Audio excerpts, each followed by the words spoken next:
Uh, I'm very happy to participate in the New Testament Life Assembly Conference. క్రొత్త నిబంధన జీవిత assembly conference లో పాల్పొందడానికి నేను సంతోషిస్తున్నాను. And from the brochure, from the notice, I saw that you have selected three main topics. దీని గురించిన పత్రికలో నేను గమనించింది ఏంటంటే మీరు మూడు ముఖ్యమైన అంశములను ఏర్పరచుకున్నారు. And those three topics are very much related to our assembly life. ఈ మూడు అంశములు మన సంఘ జీవనానికి చాలా సంబంధం కలిగినవిగా ఉన్నాయి. I will be speaking on eldership, leadership, elders as shepherds.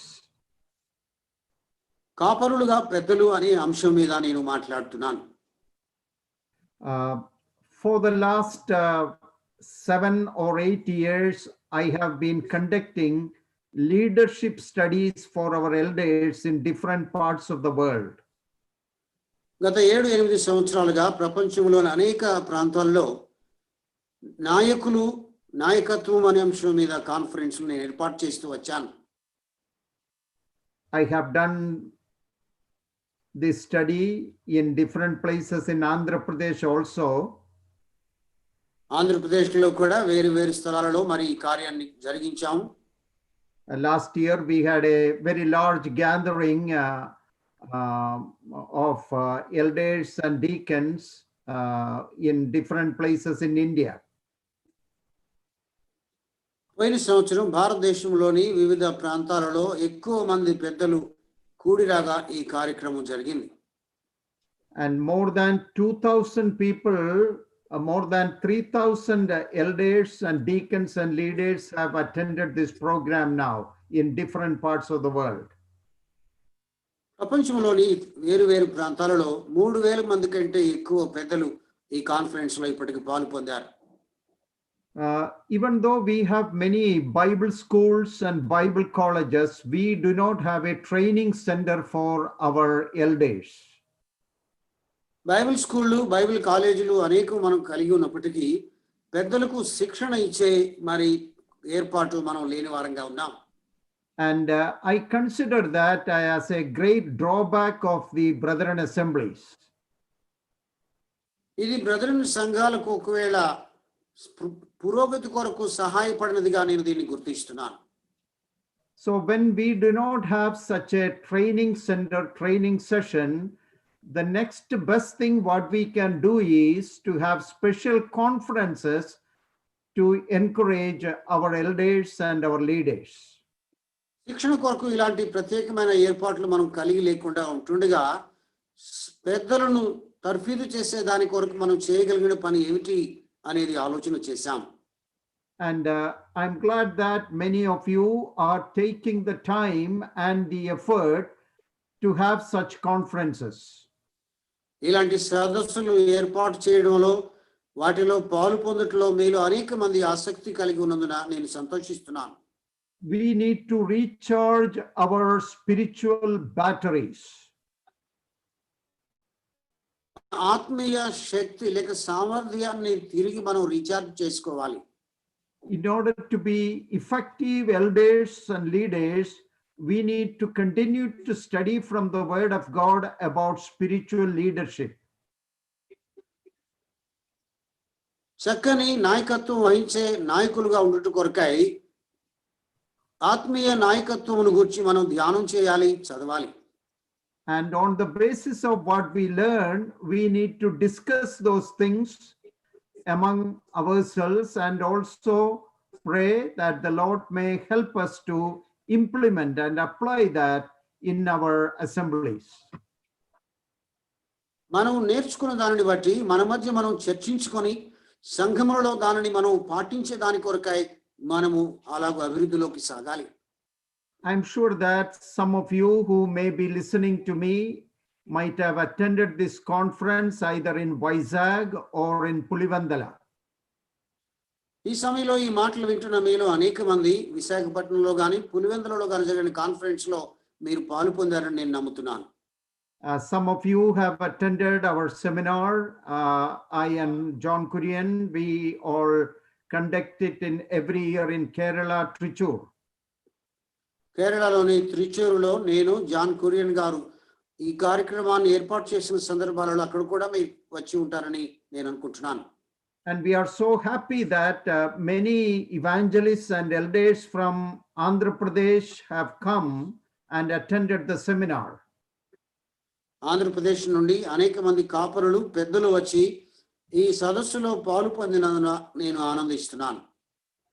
I believe it is very important for our elders and leaders, evangelists, to continue to study more about leadership from the Word of God. దేవుని వాక్యములో నాయకత్వమును గూర్చినటువంటి సంగతులు ఎక్కువగా మన పెద్దలు, మన నాయకులు, సువార్థికులు ధ్యానించవలసిన అవసరం ఉందని నేను నమ్ముతున్నాను. And it is also important that we train the young generation of leaders and deacons and evangelists to take more leadership responsibilities. We must equip them. అదే సమయంలో మరి యవనస్తులలో నుండి క్రొత్త తరము వారిని ఈ నాయకులుగా, కాపరులుగా, సువార్థికులుగా ఉండే దాని కొరకై మనం తర్ఫీదు చేయాలి, వారి సామర్థ్యం పెంపొందేలాగా పనిచేయాలి. The spiritual health and blessing of a local assembly depends upon its spiritual leaders. స్థానిక సంఘ ఆత్మీయ వాతావరణం అనేది ఆత్మీయమైనటువంటి నాయకుల మీద ఆధారపడి ఉన్నది. The believers will not grow beyond what the elders show them or beyond the elders' vision. నాయకులు కలిగి ఉన్నటువంటి దర్శనానికి మించి లేక నాయకులకు వారి దగ్గర నేర్చుకునే వారికి నేర్పేదానికి మించి అక్కడ ఉన్న విశ్వాసులు ఎక్కలేని వారుగా ఉంటారు. The spirituality of an assembly and the spiritual vision, ministry, activities, everything in a local church it depends upon the vision of the leaders. ప్రతి స్థానిక సంఘంలో ఉండవలసినటువంటి ఆత్మీయ దర్శనం, ఆత్మీయ బలము, ఆత్మీయ ఎదుగుదల అనేవి అక్కడ నాయకులుగా ఉన్న వారి ఆత్మీయ దర్శనం మీద ఆధారపడి ఉంటాయి. So what I'm trying to say is that we need to continue to study and get trained in spiritual leadership. నేను ఇక్కడ చెప్పదలిచింది ఏంటంటే ఈ ఆత్మీయ నాయకత్వము అనే అంశం మీద మనము చదవాలి, ధ్యానం చేసి మన జ్ఞానాన్ని పెంచుకోవాలి. And whenever we have an opportunity for teaching, training, equipping conferences to help our leaders and evangelists, we must wholeheartedly do it. It is a very essential ministry. మన నాయకుల యొక్క సామర్థ్యాన్ని, ఆత్మీయంగా వారు సంఘములను నడిపించగలిగినటువంటి ఆ శక్తిని పెంపొందించే దాని కొరకై మనము ధ్యానం చేస్తూ సదస్సులలో వారు పాలు పొంది బలము పొందేలాగా ప్రయత్నం చేయాలి. So I want to again express my gratitude and appreciation for Brother Joseph Henry and others who have taken the initiative to have a conference like this for a couple of days.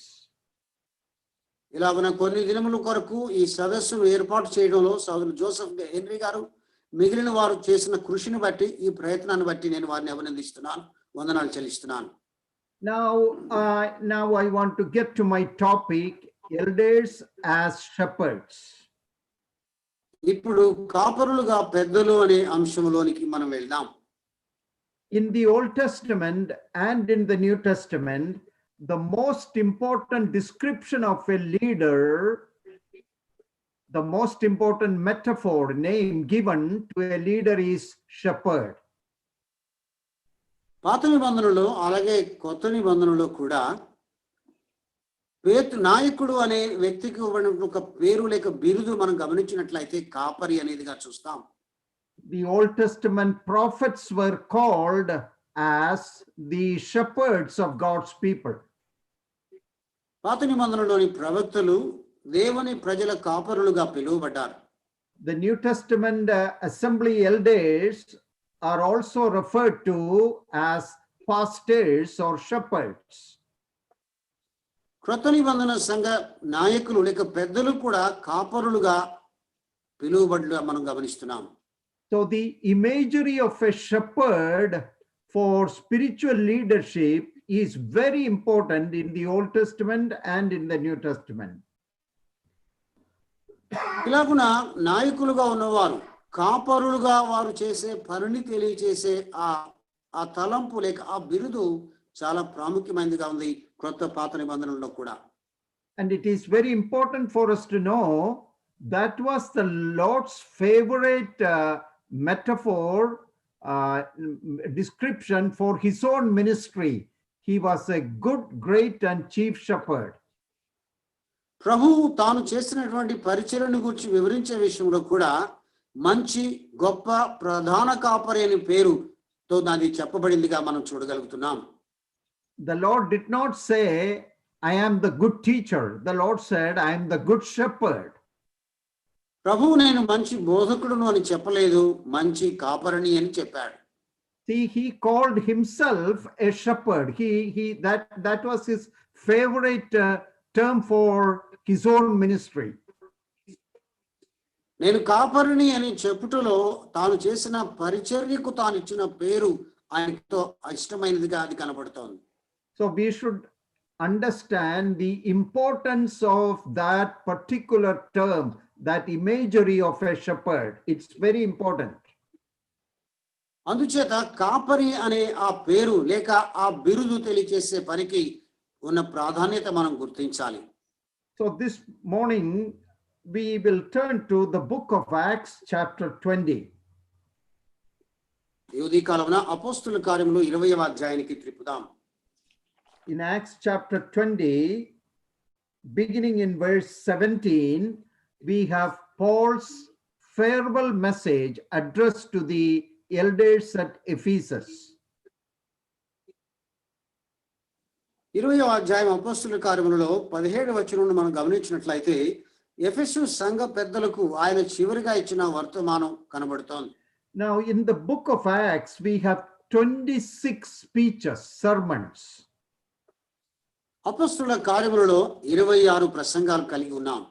So we can say that half of the book of Acts is sermons, speeches. అందుచేత అపోస్తుల కార్య గ్రంథములో సగము ప్రసంగములు అని చెప్పుకోవచ్చు. There are speeches by many people. అనేక మంది చెప్పిన ప్రసంగాలు ఉన్నాయి. There are 8 sermons by Peter. 8 ప్రసంగాలు ఉన్నాయి. And by Paul 9 sermons are recorded in the book of Acts.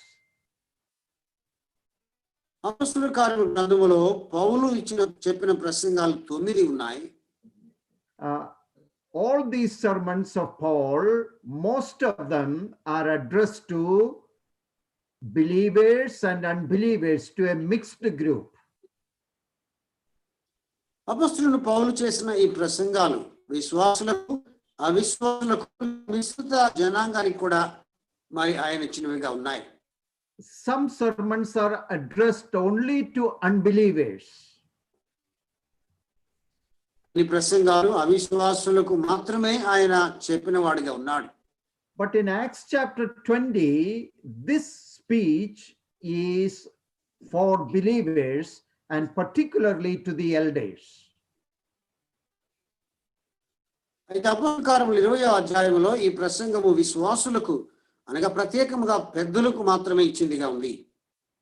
Paul is on his way to Jerusalem after completing 3 years of ministry in Ephesus.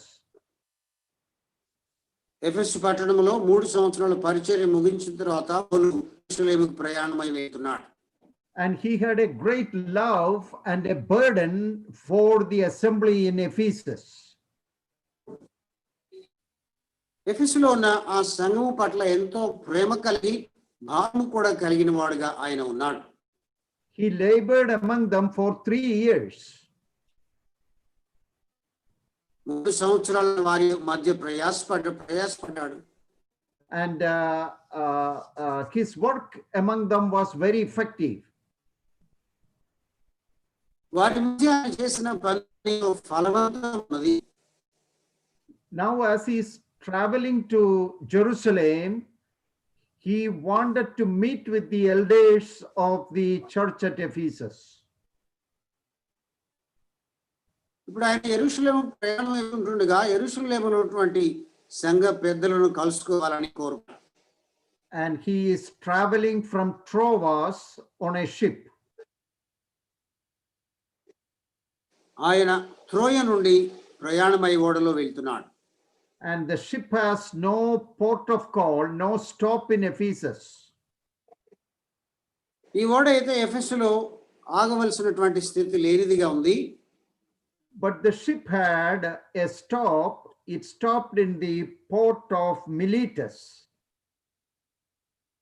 అయితే మిలేతు ఓడరేవులో అది ఆగింది. Miletus is only 30 miles south of Ephesus. మిలేతు ఎఫెసు పట్టణానికి 30 మైళ్ళ దక్షిణముగా ఉన్నది. And to take the passengers and to load and unload the cargo, the luggage, the cargo, the ship had to be in the port for few days. ఆ ఓడ అక్కడ నిలిచి ఉండగా మరి అందులో ఉన్నటువంటి ఆ సరుకులు దింపడానికి మరల ఎక్కించడానికి యాత్రికులు దిగడానికి కొన్ని దినాలు ఉన్నది. So you know what Apostle Paul did? అప్పుడు అపోస్తలుడైన పౌలు ఏం చేశాడో మీకు తెలుసా? He sent some people to Ephesus to call the elders of the Ephesian church and wanted them to come to him. ఎఫెసీ సంఘ పెద్దలు తన యొద్దకు రమ్మని పిలిచే దాని కొరకై వర్తమానం వారికి పంపాడు. That is what we read in verse 17. 17వ వచనంలో దాన్ని మనం చదువుతున్నాం. In Acts 20:17 we read, from Miletus he sent to Ephesus and called for the elders of the church. అతడు మిలేతు నుండి ఎఫెసునకు వర్తమానము పంపి సంఘము పెద్దలను పిలిపించెను. Why he wanted to talk to the elders? పెద్దలతో మాట్లాడాలని ఆయన ఎందుకు కోరుకున్నాడు? He wanted to conduct a seminar for the elders. పెద్దల కొరకు ఒక సదస్సు ఏర్పాటు చేయాలని ఆయన కోరుకున్నాడు కనుకనే. He didn't want the whole assembly to come. సంఘమంతా రమ్మని ఆయన కోరలేదు. He didn't say, whoever wants to come, you all please come. He didn't say that. మీలో ఎవరెవరికి రావడానికి ఇష్టమున్నదో మీరందరూ రండి అని ఆయన చెప్పలేదు. He worked among them for 3 years. 3 సంవత్సరాలు వారి మధ్య పనిచేశాడు. And he loved them. He had a great passion and a great burden, a concern for their spiritual welfare. వారిని ప్రేమించిన వాడై వారి ఆత్మీయ క్షేమం కొరకైన గొప్ప భారము కలిగిన వాడిగా ఆయన ఉన్నాడు. So even though he is not able to visit them at this time, ఆ సమయంలో వారిని దర్శించలేకపోయిన వాడిగా ఉన్నప్పటికీ he is only 30 miles away from them. వారికి 30 మైళ్ళ దూరముగా ఉన్నాడు. And he sent some people to call the elders of Ephesus to come to him in Miletus. ఎఫెసీ సంఘ పెద్దలు మిలీతుకు రమ్మని పిలవడానికి వర్తమానం కొందరి ద్వారా పంపాడు. So it is very important for us to understand the importance of spiritual leadership in an assembly. దీన్ని బట్టి సంఘములో ఆత్మీయ నాయకత్వము ఎంత ప్రాముఖ్యత కలిగిందిగా ఉన్నదో మనం గ్రహించాలి. Look at verse 17 again. 17వ వచనం మరలా చూడండి. From Miletus he sent to Ephesus and asked the elders to come. అతడు మిలేతు నుండి ఎఫెసునకు వర్తమానము పంపి సంఘ పెద్దలను పిలిపించెను. Why only the elders? ఎందుకు పెద్దలు మాత్రమే రావాలి? Because they are the spiritual guardians and shepherds and leaders of the local church. ఎందుకనగా అక్కడున్న ఆ స్థానిక సంఘానికి కాపరులు, నాయకులు, పెద్దలుగా వారు ఉన్నారు కనుక. The assembly functions according to their vision. సంఘము వారు కలిగి ఉన్న దర్శనము చొప్పున పనిచేసేదిగా ఉంది. They are the shepherds of the flock of God. దేవుని మందకు వారు కాపరులుగా ఉన్నారు. They have to guide and direct the assembly. సంఘమును వారు నడిపించవలసిన వారుగా, ఒక దిశ కల్పించవలసిన వారుగా ఉన్నారు. They are the ones to teach the assembly. సంఘమునకు బోధకులుగా వారు ఉండవలసిన వారుగా ఉన్నారు. They are the ones to correct the assembly. సంఘములో అవసరమైన వాటిని సరిదిద్దవలసిన వారుగా వారు ఉన్నారు. They are the ones to help the assembly. సంఘమునకు వారు సహాయపడవలసిన వారుగా ఉన్నారు. They have the primary responsibility for leading the assembly in the will and path of God. దేవుని చిత్తము ప్రకారంగా, దేవుని ఉద్దేశించిన మార్గమును నడిపించే బాధ్యత సంఘం విషయంలో వారు కలిగి ఉన్నారు. That is why he called the elders of the assembly. అందుకే ఆయన సంఘ పెద్దలను పిలిపించాడు. Now, when I started 7 years ago, this leadership ministry, some people wondered why we need to have a seminar teaching only for elders. 7 సంవత్సరాల క్రిందట నేను పెద్దలకు మాత్రమే నేర్పే ఈ సదస్సును ప్రారంభించినప్పుడు పెద్దల కొరకు మాత్రమే ఎందుకని కొందరు మాట్లాడారు. And I told them, this is what exactly Apostle Paul also did. అపోస్తలుడైన పౌలు కూడా చేసిన పని ఇదే అని వారికి అప్పుడు చెప్పాను. The leaders have a unique, important, responsible, accountable place in leading the people of God. దేవుని ప్రజలను నడిపించుట కొరకు నాయకులుగా ఉన్నవారు ఒక ప్రత్యేకమైన, తమకు మాత్రమే ఇవ్వబడినటువంటి బాధ్యత పొందిన వారుగా ఉన్నారు. Now, that does not mean that they are a particular class of clergy or ministers. ఇందును బట్టి వారు సంఘములో ఒక ప్రత్యేకమైనటువంటి తెగగా పనిచేసేవారు అనే అర్థం కాదు. But the Lord has given them a very important office of ministry. అయితే ప్రభు పరిచర్యలో చాలా ప్రాముఖ్యమైనటువంటి బాధ్యతను వారికి అప్పగించాడు. That is why in 1 Timothy 3 and Titus 1, their qualifications are specified. అందుచేతనే మొదటి తిమోతి పత్రిక 3వ అధ్యాయంలో, తీతు పత్రిక 1వ అధ్యాయంలో వారి అర్హతలు చెప్పబడ్డాయి. They have to meet these qualifications. ఈ అర్హతలు కలిగిన వారుగా వారు ఉండాలి. Now, these qualifications are essential for all believers, no doubt. ఈ అర్హతలు విశ్వాసులందరికీ కూడా తగినవి, సందేహం లేదు. But it is a must, it is important, essential for one who leads the assembly. అయితే సంఘమును నడిపించే వారైతే తప్పక వీటిని కలిగి ఉండవలసిన వారుగా ఉన్నది. So, what I am trying to highlight this morning is to see the importance of spiritual eldership. ఈ ఉదయకాలంలో ఇక్కడ నేను నొక్కి ఉద్ఘాటించి చెప్పదలిచింది ఏంటంటే, నాయకత్వానికి ఉండవలసిన ఆత్మీయ లక్షణాలు, ప్రాముఖ్యత. Paul wanted to speak to the elders of the Ephesian church. ఎఫెసీ సంఘ పెద్దలతో మాట్లాడాలని పౌలు కోరుకున్నాడు. These elders are servant leaders. They are called to serve God and his people. ఈ పెద్దలు మరి దాసులుగా లేక అందరి పక్షమును పనిచేయడానికి పిలువబడిన నాయకులుగా ఏర్పాటు చేయబడ్డారు. They are not authoritarian dictators. ఇక్కడ వీరు అధికారము కలిగినటువంటి బాసుల్లాగా లేక నియంత్రించే వారులాగా కాదు ఉండవలసింది. They are called to serve God and his people. దేవుని ప్రజలను సేవించడానికి పిలువబడిన నాయకులు వీరు. That is why we use the phrase servanthood leadership. అందుచేతనే నాయకత్వములో దాసత్వం అనే మాట మనం ఉపయోగిస్తాం. That is why we call them spiritual leaders. అందుచేతనే వారిని ఆత్మీయ నాయకులు అని పిలుస్తాం. They are not spiritual politicians. వారు ఆత్మీయ రాజకీయ నాయకులు కాదు. We all know that in some places elders act as politicians. మనం ఎరుగుదాం కదా, కొన్ని స్థలాలలో పెద్దలు రాజకీయవేత్తల్లాగా నాయకుల్లాగా పనిచేస్తారు. Dear brothers, our elders, evangelists, all of us who are in the leadership we are spiritual shepherds, not spiritual politicians.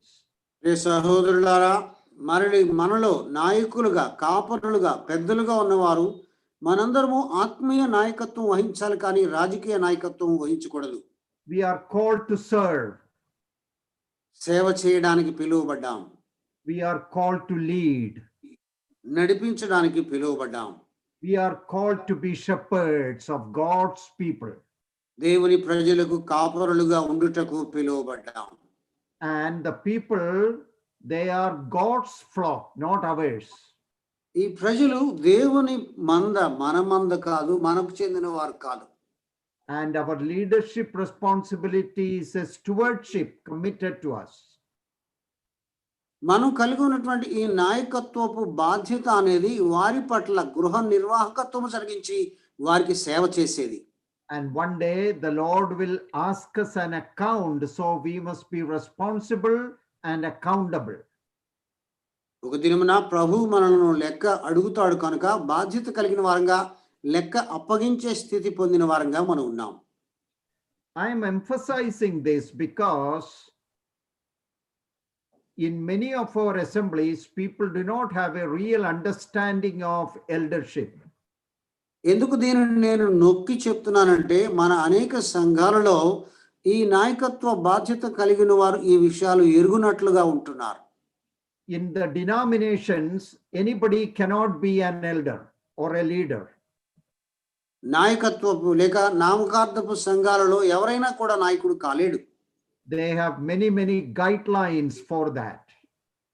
వారు దాని కొరకు కొన్ని గైడ్ లైన్లు, నియమాలు పెట్టుకున్న వారుగా ఉన్నారు. And many of those guidelines are not scriptural. వారు పెట్టుకున్న ఆ నిబంధనలు అనేకము లేఖనానికి తగినవిగా లేవు. But those guidelines are their denominational guidelines. అయితే వారు చెందిన ఆ తెగకు చెందినటువంటి నిబంధనలు ఉన్నాయి. So in those denominations, in their system, they give great importance to their leaders. అందుచేత వారు కలిగి ఉన్నటువంటి ఆ విధానములో నాయకులకు గొప్ప ప్రాముఖ్యత వారు ఇస్తారు. So they have taken things to one extreme. అలాగున వారు మరి జరగవలసిన వాటన్నిటిని ఒక ప్రత్యేకమైనటువంటి మూలకు తీసుకొని వెళ్ళారు. And we have taken things to the other extreme. మనమైతే ఈ రెండవ వైపునకు ఈ విషయాలు తీసుకొని వెళ్ళాం. In our brethren assemblies, we think anybody can be an elder. మన బ్రదరన్ సంఘాలలో మనం ఏమనుకుంటామంటే, పెద్దగా ఎవరైనా ఉండవచ్చు అనుకుంటాం. Because he doesn't need any certificate, he doesn't need any particular qualification or training. ఎందుకంటే ఆ పెద్దగా ఉండడానికి కోరుకునే వ్యక్తికి సర్టిఫికేట్ ఏమీ అవసరం లేదు, ఎలాంటి తర్ఫీదు శిక్షణ కూడా అవసరం లేదు అనుకుంటున్నాం. And we don't have a denominational system. మనం వారు కలిగి ఉన్నటువంటి ఒక తెగకున్నటువంటి విధానం కూడా లేదు. We simply want to follow the New Testament pattern and guidelines. క్రొత్త నిబంధనలో ఉన్నటువంటి ఆ పద్ధతి, ఆ నిబంధనలు మనం పాటించడానికి కోరుకుంటున్నాం. But I know and you know that many people have taken advantage of that. దీన్ని బట్టి అనేక మంది స్వార్థము కొరకు దీన్ని ప్రయోజనంగా మార్చుకున్నది నేను ఎరుగుదును, మీరు కూడా ఎరుగుదురు. And they have a very easygoing, very casual, irreverent approach to eldership. ఇలాగున ఆ విధంగా ఉన్నటువంటి వారు నాయకత్వము పట్ల ఏ విధమైనటువంటి గౌరవము లేనటువంటి వారుగా ఇష్టానుసారంగా ప్రవర్తించే స్థితిలో సాగుతున్నారు. If you ask me, I have been serving the Lord for 43 years in full-time work among the brethren. Brethren సంఘాలలో 43 సంవత్సరాలుగా సంపూర్ణ సేవలో నేను సాగుతున్నాను. In my opinion, the leadership is the biggest problem of the brethren assemblies. నా అభిప్రాయంలో గమనించినట్లయితే brethren సంఘాలలో నాయకత్వపు సమస్య అనేది అతి పెద్ద సమస్యగా ఉంది. And world over, this is a problem in many places. అనేక స్థలాలలో, ప్రపంచంలోని అన్ని దేశాలలో కూడా ఇది ఒక సమస్యగా ఉంది. Because in our assemblies, we do not pay much attention to leadership studies and on spiritual leadership. ఎందుచేత అనగా మన సంఘాలలో నాయకత్వమును గూర్చినటువంటి సంగతులు బోధింపబడే వారంగా లేవు, ఆత్మీయ నాయకత్వ విషయాలు ఎరుగుని వారంగా ఉన్నాం. And we do not train the next generation, we do not equip them to be good spiritual leaders. ఆత్మీయమైనటువంటి మంచి నాయకులుగా ఉండేదాని కొరకై రాబో తరాల వారికి మనం శిక్షణ ఇవ్వడం లేదు, వారిని తర్ఫీదు చేయడం లేదు. So as a result, many spiritually unqualified people, carnal people, without any experience and vision, they all get into the leadership. అందుచేత అనుభవం లేకుండగా, దర్శనము లేకుండగా, శరీరతత్వము కలిగినటువంటి అనేక మంది నాయకులుగా అవుతూ ఉన్నారు. And that is the reason, brothers, that we need to come together and study and pray and discuss and know the mind of God and the word of God concerning leadership.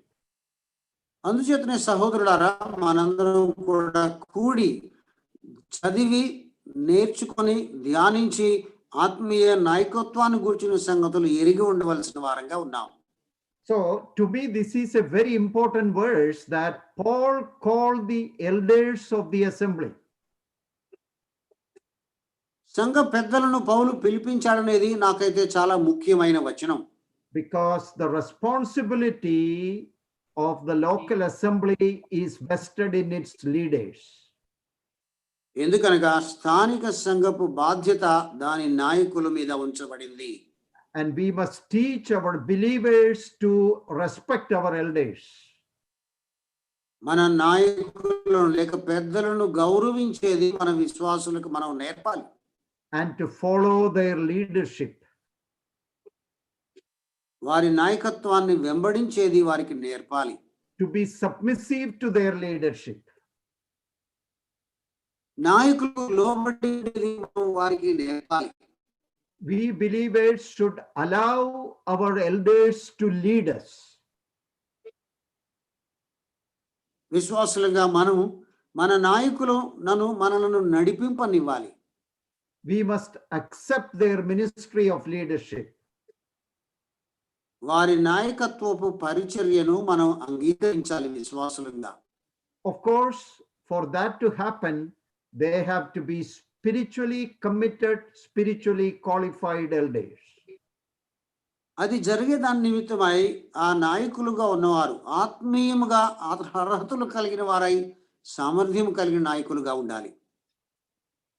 So we have problem not only with the leadership but also with the believers, because our believers also do not know anything about spiritual leadership. మనము నాయకత్వపు విషయంలోనే మాత్రమే కాకుండా ఆత్మీయ నాయకత్వాన్ని గురించి విశ్వాసులు కూడా ఎరిగిన వారుగా లేరు కనుక విశ్వాసుల విషయంలో కూడా సమస్య కలిగి ఉన్నాం. They do not know about, they have never heard about being submissive to their leaders and respecting them, honoring them. నాయకులు పెద్దలకు వారి లోబడాలని, వారిని గౌరవించి ఘనపరచాలనేది వారు నేర్పబడలేదు. And in many places, the believers do not allow the elders to make any decision. అనేక స్థలాలలో విశ్వాసులు పెద్దలు ఏ తీర్మానం డెసిషన్ తీసుకోవడానికి అనుమతించని వారుగా ఉంటున్నారు. In many assemblies, any decision that is to be taken has to be taken by everyone together. అనేక సంఘాలలో ఏదైనా ఒక నిర్ణయం చేయాలి అంటే సంఘములో ఉన్న వారందరూ కలిసి చేసే పరిస్థితి ఉన్నది. Even for a minor matter, we do not our elders in many places to take the decision. చిన్న చిన్న విషయాలలో కూడా మనం అనేక స్థలాలలో మన పెద్దలు నిర్ణయించేదానికి మనం ఒప్పుకునే వారంగా లేవు. In my understanding, Acts 20 verse 17 very clearly tells that the decision making, leadership, vision, responsibility of guiding the assembly, it is vested with the elders. That is what the Bible teaches. నేను అర్థం చేసుకున్నంత మటుకు విశ్వాసులను నడిపించే బాధ్యత, ఆత్మీయముగా పెంపొందింప చేసే బాధ్యత ఈ వచనాల ప్రకారంగా పెద్దలకు ఇవ్వబడింది అని నేను గుర్తిస్తున్నాను. Now, let me, we all read this verse, but we do not think about the practical truths that are loaded in this verse. ఈ వచనాన్ని మనం చదువుతాం కానీ ఇందులో ఉన్నటువంటి మనం అనుసరించడానికి తగినటువంటి సత్యాలను మాత్రం గుర్తించకుండా ఉంటాం. So when Paul called the elders came to them. కనుక పౌలు పెద్దలను పిలిపించినప్పుడు వారు ఆయన యొద్దకు వచ్చారు. We read in verse 18, first part, and when they had come to him. 18వ వచనం మొదటి భాగంలో వారు తన యొద్దకు వచ్చినప్పుడు. What does that mean? దీని అర్థం ఏంటి? The assembly knew who were the elders. పెద్దలు ఎవరో అనేది సంఘము ఎరిగినట్లుగా కనబడుతుంది. And the elders themselves knew who were the elders. పెద్దలు కూడా అక్కడ పెద్దలు ఎవరు అనేది తాము ఎరిగినట్లుగా కనబడుతుంది. That is why when Paul called the elders to come to him, only the elders went to see him. అందుచేత పౌలు పెద్దలను నా ఎదుకు రండి పిలిపించినప్పుడు పెద్దలు మాత్రమే ఆయనను చూడడానికి వెళ్ళారు. Today in many of our assemblies we will say, oh, we all are elders. ఈ దినాన అనేక సంఘాలలో మనం చెప్పేది ఏంటంటే మనందరము పెద్దలమే అని చెప్తాం. Sometimes in some places people say, oh, we don't have anybody like elders. We all are elders. కొన్నిసార్లు కొన్ని సంఘాలలో ప్రజలు ఏం చెప్తారంటే మాకు పెద్దలు ఎవరు లేరండి, మేమందరం పెద్దలమే అంటారు. Or if 3 or 4 people go as elders for an important meeting or decision, some believers ask, who made you elders here? How did you become elder? ఎవరైనా 2 లేక 3 వ్యక్తులు ఏదైనా తీర్మానం కొరకు ముందుకు వెళ్ళినట్లయితే మిమ్మల్ని ఎవరు పెద్దలుగా చేశారని విశ్వాసులు చెప్పేవారుగా ఉంటారు. But brothers, look at here, there is no confusion. సోదరులారా గమనించండి, ఇక్కడ ఎలాంటి సందిగ్ధత లేదు. Paul called the elders. పౌలు పెద్దలను పిలిచాడు. So Paul knew that the New Testament assembly at Ephesus had elders. ఎఫెసులో ఉన్న క్రొత్త నిబంధన సంఘములో పెద్దలు ఉన్నది పౌలుకు తెలుసు. We do not know how many elders were there. అక్కడ ఎంతమంది పెద్దలు ఉన్నారో మనకు తెలియదు. But it is always in the New Testament in the plural. It's not a one-man ministry. It is elders in the plural. So it may be 2, 3, 4, 5 or more. క్రొత్త నిబంధనలో ఒక్కడు పెద్దగా ఎక్కడ మనం చూడము, అది బహుసంఖ్యలో ఉంటుంది. కనుక 2, 3 లేక 4 కంటే ఎక్కువగా పెద్దలు ఉండే స్థితి చూస్తున్నాం. Today in some assemblies we want the elders to come. They will look at one another and think, oh, who are the elders? Who should go? Because they themselves do not know. కొన్ని సంఘాలలో మనం గమనించినట్లయితే పెద్దలు రండి అని చెప్పినప్పుడు అక్కడ ఉన్న వారు ఒకరి వైపు ఒకరు చూసుకుంటారు, ఎవరు పెద్దలో తెలియనట్లుగా అక్కడ కనబడే స్థితి ఉన్నది. And some people who are not elders, some believers, they will say, okay, I will go. పెద్దలుగా లేనటువంటి కొంతమంది విశ్వాసులు చెప్తారు, అవును నేను వెళ్తానండి అని. Now I'm telling you this because I have been seeing this for 43 years. 43 ఏళ్లుగా నేను దీన్ని చూస్తున్నాను కనుకనే ఈ మాటలు మీతో చెప్తున్నాను. And I know that you will agree with me. You know that all what I'm saying is true. నేను చెప్పే మాటలన్నీ కరెక్ట్ గా చెప్తున్నానని మీరు నాతో ఒప్పుకుంటారని కూడా నాకు తెలుసు. And it is passages and studies and verses like this in the Bible that has changed my understanding about leadership. Bible గ్రంథములో ఉన్నటువంటి ఈ విధమైనటువంటి భాగములు నాయకత్వమును గూర్చినటువంటి నా గ్రహింపును మార్చినవిగా ఉన్నాయి. That's why some years ago I wrote a book, Biblical Leadership, published by GLS in English. అందుచేతనే Bible తెలిపే నాయకత్వం అనే ఒక పుస్తకాన్ని నేను రాశాను. జిఎల్ఎస్ వారు దాన్ని ఇంగ్లీష్లో ముద్రించారు. It is translated into other languages in India. I do not know whether it is translated to Telugu. భారతదేశంలోని ఇతర భాషలకు తర్జుమా చేయబడింది. అది తెలుగులోకి తర్జుమా చేయబడిందో లేదో నాకైతే తెలియదు. I wrote it out of great burden because this is one of the most important needs of the assemblies and nobody talks about it. సంఘముల యొక్క ముఖ్యమైన అవసరతగా ఇది ఉండగా దీని గురించి ఎవరు మాట్లాడడం లేదని గొప్ప భారముతో ఆ పుస్తకం రాశాను. Paul called the elders of the assembly. సంఘపు పెద్దలను పౌలు పిలిచాడు. That means the responsibility of the assembly is vested on the elders. అనగా సంఘం యొక్క బాధ్యత పెద్దల మీద ఉంచబడింది. Now, all believers have their roles and responsibilities, no doubt. విశ్వాసులందరికీ వారి వారి బాధ్యతలు ఉన్నాయి, అందులో సందేహం లేదు. But the overall primary responsibility for the life and function and ministry of the assembly is vested with the elders. సంఘ జీవితము, సంఘములో పరిచర్య, సంఘములో బాధ్యతల విషయంలో మాత్రం పూర్తి బాధ్యత పెద్దల మీద ఉంచబడింది. And that is the reason Paul called the elders and wanted to speak to them. అందుచేతనే పౌలు పెద్దలను మాత్రమే పిలిచి వారితో మాట్లాడాలని కోరుకున్నాడు. And that is the reason that I am specifically talking to elders and leaders. అందుచేతనే ప్రత్యేకంగా నేను పెద్దలతో, నాయకులతో మాట్లాడుచున్నాను. So Paul knew there were elders in Ephesus. ఎఫెసులో పెద్దలు ఉన్నది పౌలు ఎరిగి ఉన్నాడు. And the Ephesian elders knew who were the elders. ఎఫెసులో ఉన్నటువంటి పెద్దలు కూడా ఇక్కడ పెద్దలు ఎవరు అనేది ఎరిగిన వారుగా ఉన్నారు. And the believers in Ephesus also knew who were their elders.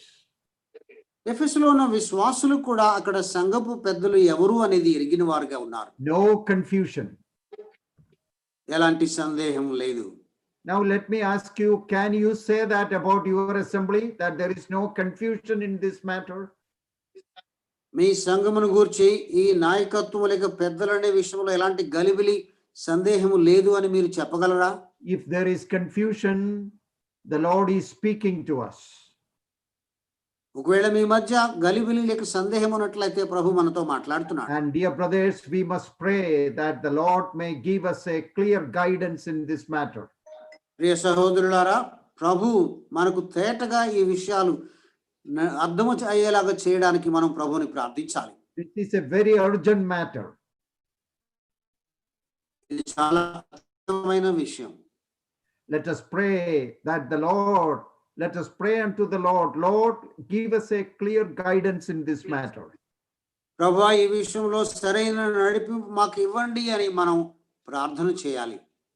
We have great confusion about eldership in our assembly. మా సంఘాలలో నాయకత్వమును గుర్చినటువంటి గలిబిలి మేము కలిగి ఉన్నాం. So pray that the Lord may work in the hearts of all believers and elders so that we may have a clear spiritual scriptural understanding of this.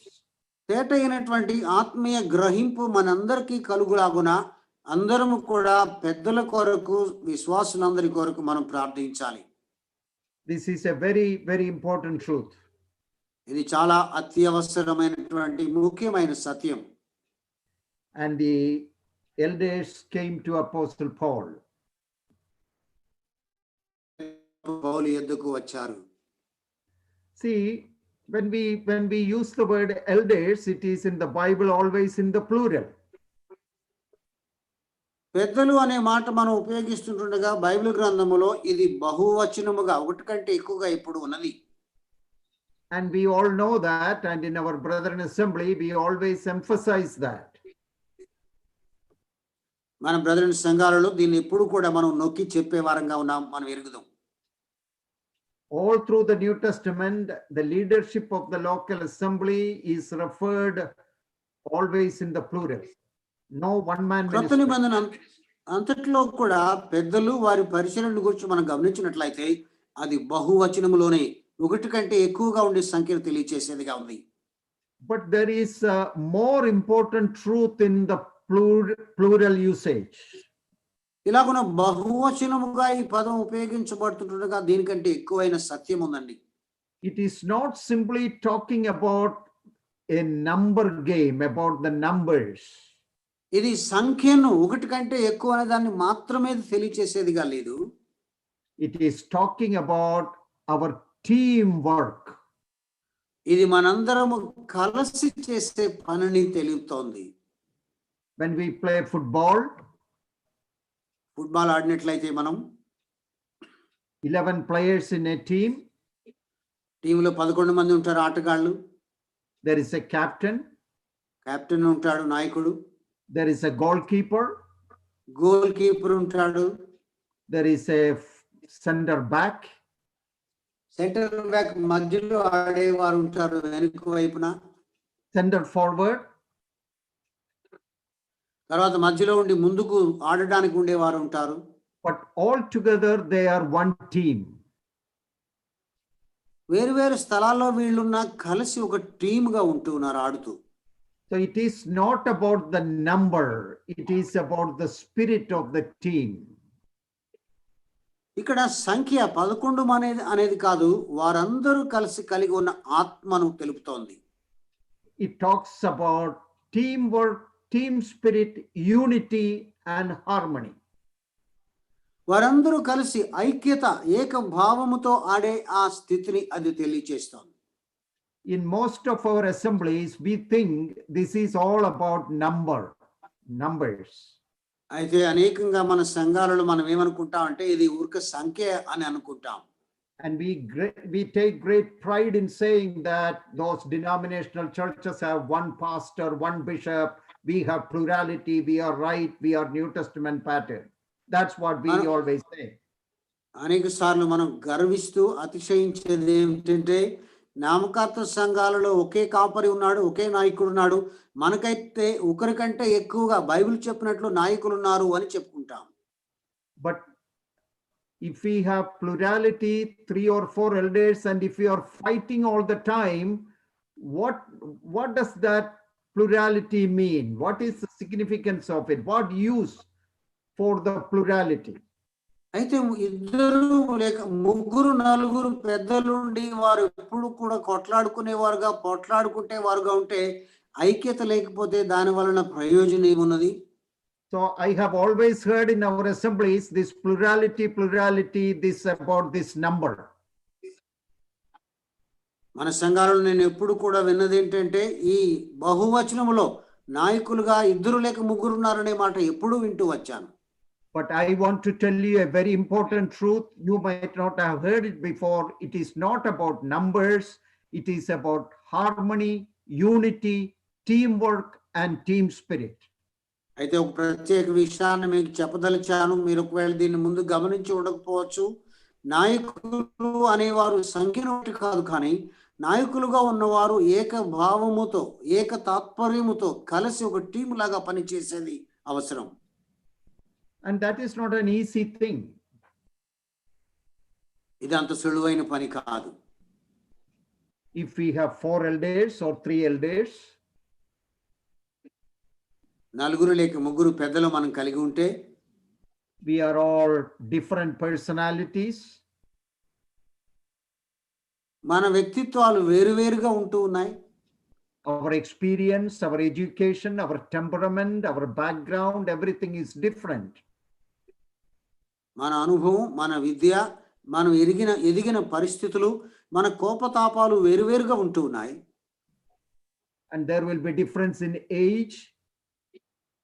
వయసులో తేడా ఉన్నది.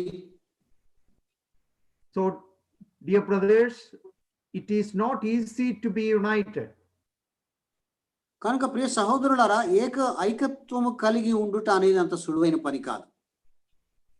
A person with more education and experience and more mature and more senior in age will think that I'm number 1, all others are number 2. ఉన్నత విద్య పొంది గొప్ప అనుభవం కలిగినటువంటి ఒక వ్యక్తి నేను నంబర్ 1, మిగిలిన వారు రెండవ వారుగా ఉండాలి అని అనుకుంటారు. And it is natural, we all have that tendency. మనందరిలో ఈ భావన ఉన్నది కనుక ఇది ప్రకృతి సిద్ధమైంది. Yes, that is why we elders as a team, we need to pray that the Lord may give us a spirit of unity always. అందుచేతనే నాయకులుగా ఉన్న మనం ఎప్పటికీ కూడా మరి ఐక్యతతో కూడినటువంటి ఆత్మ భావన కలిగి ఉండే దాని కొరకై మనం ప్రార్థన చేయాలి. That is why we should have elders meeting, that they come together to pray for themselves and also for the assembly. అందుచేత పెద్దల కూడికలో వారు కలిసి వచ్చి తమ కొరకు, సంఘము కొరకు ప్రార్థించే అనుభవం మనం కలిగి ఉండాలి. because we all live in our sinful flesh. ఎందుకనగా ఈ పాపపు శరీరంలో మనందరము జీవిస్తున్నాం కాబట్టి. It is easy for me to have a superiority complex. నేను గొప్పవాడని, ఉన్నతమైన వాడననే భావన కలిగి ఉండేది మనకు సులువైనది. And some people have an inferiority complex.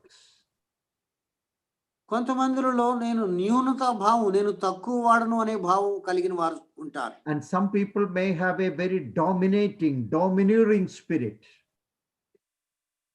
కొంతమంది అయితే ఇతరుల మీద పెత్తనము చేసే ఆ భావం, అలాంటి స్థితి కలిగిన వారుగా And ఉంటారు. some people may be very quiet. కొందరు నెమ్మదిగా ఉండేవారుగా ఉంటారు. So, see, all these can bring friction and conflict. కనుక ఇవన్నీ కూడా మన మధ్య సంఘర్షణను, సమస్యను తీసుకురాగలిగిగా ఉన్నాయి. That is why we need to pray for one another. అందుచేతనే ఒకరి కొరకు ఒకరు మనం ప్రార్థన చేయాలి. And we must pray for ourselves before the Lord. Lord, help me to love and to have a good team spirit with my fellow elders. ప్రభా, తోటి పెద్దలను ప్రేమించడానికి, మేమంతా ఒక టీం లాగా కలిసి పనిచేసే భావన పొందడానికి సహాయం చేయమని మనం ప్రార్థన చేయాలి. Lord, I have short temper. I am very hasty in my words. I use offensive language. Lord, help me, deliver me, help me to be an effective elder and to have a great teamwork with my fellow elders. ప్రభా, చురుకుగా లేక త్వరగా కోపపడే స్థితి నాలో ఉన్నది, నాలో మరి అహంభావం ఉన్నది. కనుక మిగిలిన పెద్దలతో ఐక్యత కలిగి నేను సాగేదాని కొరకై నాకు సహాయం చేయమని మనం వేడుకోవాలి. And we also need to respect one another. ఒకరిని ఒకరు మనం గౌరవించుకోవాలి కూడా. And that is the real spirit of plurality. సంఖ్యలో ఒకరికంటే ఎక్కువగా ఉండుటలో ఉన్నటువంటి నిజమైనటువంటి భావన లేక ఐక్యత అది. What is the point in saying we believe in plurality and we fight each other all the time? ఒకరికంటే ఎక్కువ మందిగా ఉండేది మేము కోరుకుంటున్నామని చెప్పుకుంటూ ఉన్నవారు ఎప్పుడు కూడా కొట్లాడుకుంటే ప్రయోజనం ఏముంది? Teamwork,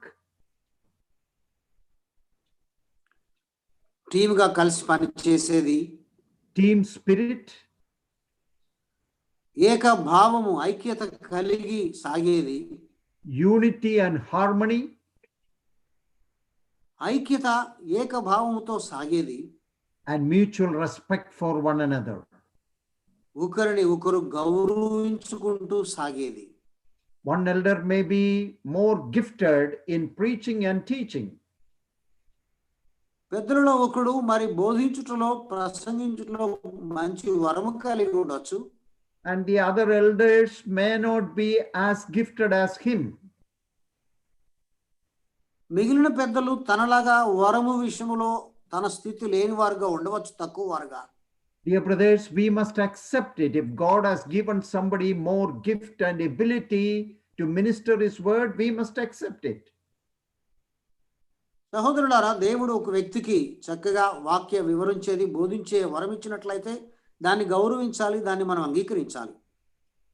Some people may be very gifted to personally speak to people. They may not be very gifted in public speaking.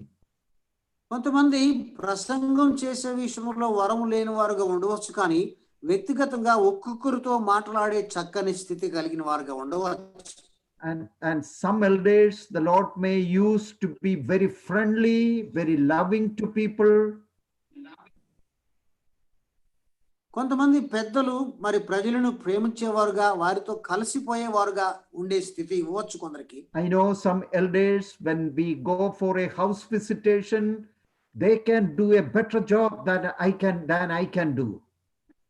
నేను ఎరుగుదును కొంతమంది పెద్దలను మేము గృహాలను దర్శించడానికి వెళ్ళినప్పుడు నాకంటే ఎంతో చక్కగా ఇటు వారితో పనిచేసే స్థితి చూచాను.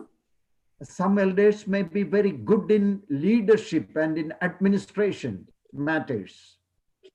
కొంతమంది నాయకత్వ విషయంలో, పరిపాలన విషయంలో మంచి వారుగా ఉండవచ్చు.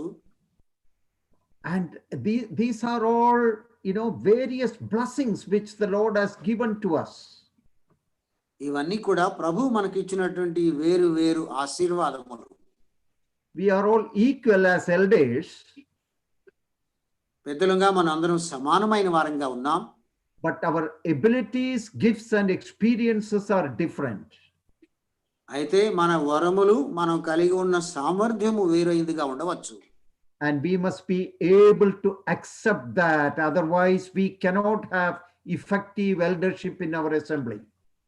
దీన్ని మనం అంగీకరించే స్థితి కలిగిన వారంగా ఉండాలి. అంగీకరించలేని వారంగా ఉన్నట్లయితే ఎంతో ప్రభావంతో కూడిన నాయకత్వాన్ని మనం పొంది ఉండలేం.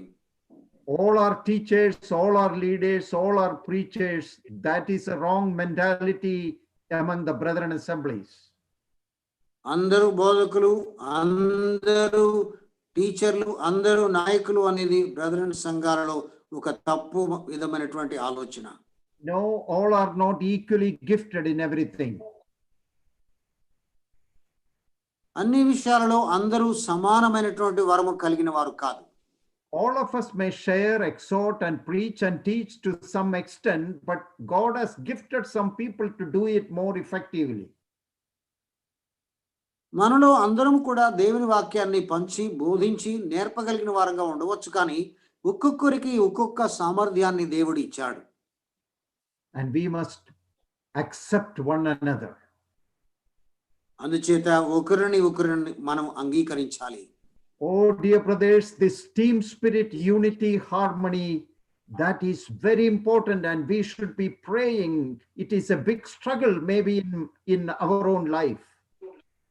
సహోదరులారా, మన సొంత జీవితాలలో ఒక టీం లాగా కలిసి పనిచేసేది, ఐక్యతతో సాగేది కష్టమైనదిగా ఒకవేళ ఉండవచ్చేమో, కానీ ప్రార్థన చేద్దాం, ముందుకు సాగుదాం. We are all weak human beings living in our sinful flesh.